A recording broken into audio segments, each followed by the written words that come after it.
تحریک انصاف نے اب حکومت کے خلاف احتجاج کرنے کا اعلان کر دیا ہے، اور پھر پی ٹی آئی میں اچانک تبدیلیاں بھی کی گئی ہیں، وہ بھی ہمارے سامنے ہیں۔ کیا یہ صرف احتجاجی تحریک کی راہ ہموار کرنے کی تیاری ہے، یا پھر پی ٹی آئی کے اندر کوئی نئی صف بندی جو ہے اس کا آغاز ہو چکا ہے؟ اور کیا عمر ایوب کی قیادت میں پی ٹی آئی کی جو نئی حکمت عملی ہے وہ مؤثر ثابت ہوگی، یا پھر سیاسی منظرنامے میں کوئی نیا موڑ آنے والا ہے؟ آپ ایسا دیکھ رہے ہیں؟ یہ میں سمجھتا ہوں کہ پی ٹی آئی کے جو سٹرکچرل ایشوز ہیں ان کی طرف ساختیاتی نوعیت کے مسائل ہیں۔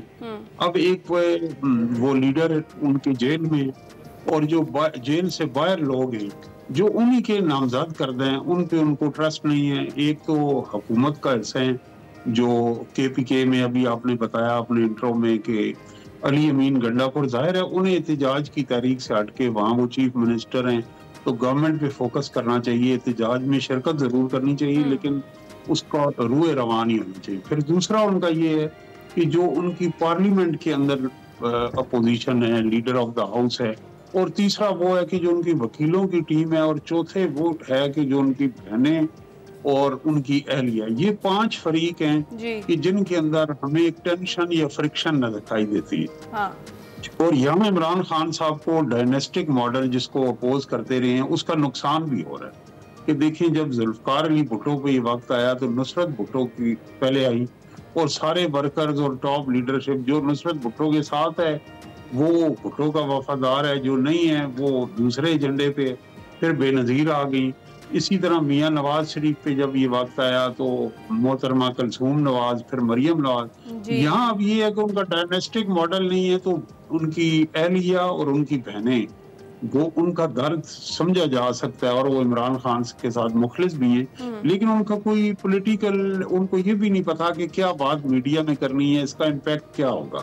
تو یہ ایک المیہ کا شعور، ان کے پے در پے سیاسی حکمت عملی جو پوری پولیٹیکل پارٹی کا ایک بیانیہ ہے کہ آپ نے کہا ہم ساتھ نہیں بیٹھیں گے، چور ہیں، ڈاکو ہیں، پھر آپ نے 150 سیٹیں ہونے کے باوجود اسمبلیوں سے استعفیٰ دے دیا، پھر آپ نے 2 صوبائی حکومتیں ختم کر دی، تو کہیں پہ سیاسی حکمت عملی کا ہمیں ان کی فقدان نظر آتا ہے۔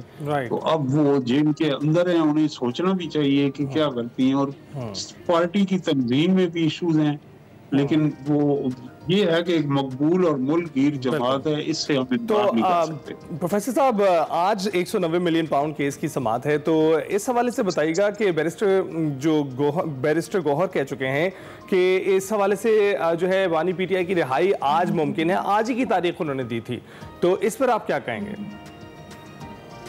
دیکھیں، میں سمجھتا ہوں کہ انصاف انہیں تب ہی ملے گا پاکستان میں جو ریسنٹلی تاریخ رہی ہے کہ جب ان کے معاملات کہیں پہ طے ہوں گے تو پھر انہیں انصاف ملتا ہوا عدالتوں میں دکھائی دے گا۔ تو معاملات طے ہوئے تو اچانک سے ہم نے دیکھا کہ رنگ آسمان بدلا، اور میاں نواز شریف جو ہیں اس پہ سب کا کنسنسس ہو گیا۔ عمران خان صاحب کی کیبنٹ کے اندر لوگ رو پڑے، بول پڑے کہ وہ انہیں تو باہر جانا چاہیے، اور ریمارکس میں خود عدالت کے اندر موجود تھا جب یہ کیس سماعت ہوا کہ کیسے وہ ریمارکس بدل گئے۔ تو کسی جگہ پہ پاکستان کا جو ورلڈ جسٹس رینکنگ میں نمبر آتا ہے وہ ایسا نہیں ہے، وہ وہاں یہی ہے کہ بھئی ہمارے ان کے معاملات طے ہوں گے تو ان کو ریلیف ملے گا۔ اسی لیے یہاں آپ نے دیکھا ہے یہاں انصاف کا لفظ یوز ہی نہیں ہوتا ہمارے معاشرے میں کہ کیس میں انصاف ہوا ہے۔ یہاں تو اخبار میں یہ شاید سرخی ہوتی ہے، یہ پرسپشن ہوتی ہے ریلیف مل گیا۔ تو ریلیف کنہیں ملتا ہے؟ ریلیف تو آفتوں میں گھرے ہوئے لوگوں کو ملتا ہے۔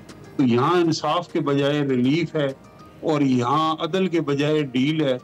تو اس لیے یہاں کی اپنی ہماری لیگل ڈکشنری ہے، اور ڈیل کی بھی ایک تاریخ ہے۔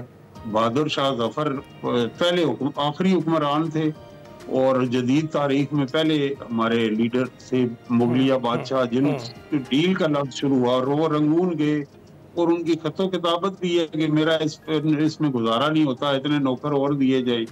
تب سے لے کے اب تک ہم مغلیہ ریاست سے شغلیہ ریاست تک کا سفر ہے، درمیان میں کوئی ایسی بات نہیں۔ بالکل درست کہہ رہے ہیں۔